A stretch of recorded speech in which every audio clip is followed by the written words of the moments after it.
Madman music.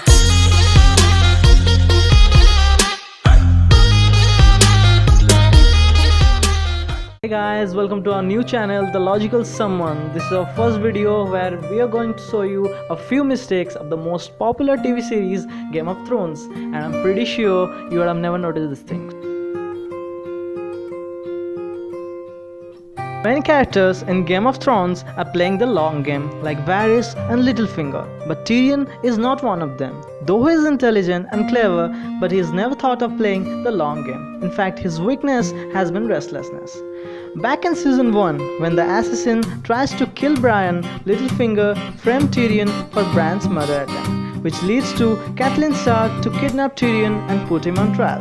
This leads to Stark and Lannister conflict. Eventually, Tyrion finds out that he was framed by Littlefinger. But when Tyrion returns to the King's Landing, he never talks about this with anyone. He just forgets about it like it has never happened. There is a possibility that Tyrion is looking for the right time to take revenge.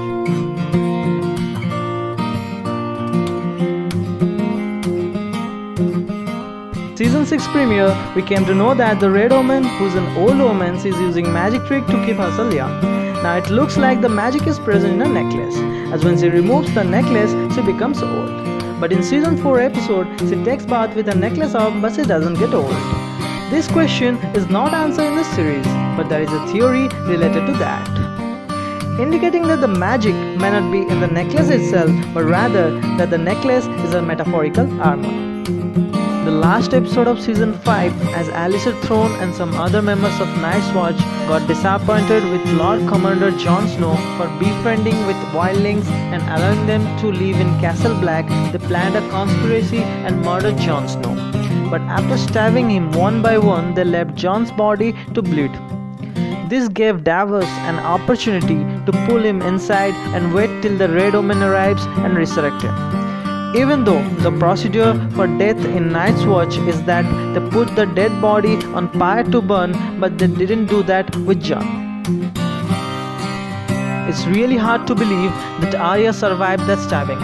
In the world where warriors like Robert Baratheon and Khal Drogo died due to injuries, so how would Arya survive the stabbing by Wolf, even though her injuries looked really severe?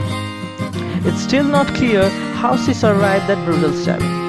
Why was Sam ignored by White Walkers? In the last episode of Game of Thrones Season 2, Sam was engulfed by a group of White Walkers and wits. He was not carrying any weapons with him. He hides behind a tiny rock, but he had an eye contact with one of the White Walkers leading the troops, who were also known as the Night Kings. There is no reason explained that why they didn't attack Sam. There have been a few theories about it, but none of them seems convincing. One theory says that it was a photographic trick and the White Walkers didn't see Sam, but he looked at the rock. That might be true, but that means none of the wits saw him either. Now that seems really impossible.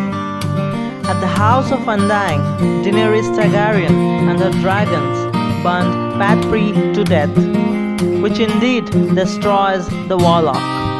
In the beginning of season 3, Daenerys is nearly killed by a young assassin, her blue lips and magical tendencies serving as a clear indication she is allied with the Warlocks.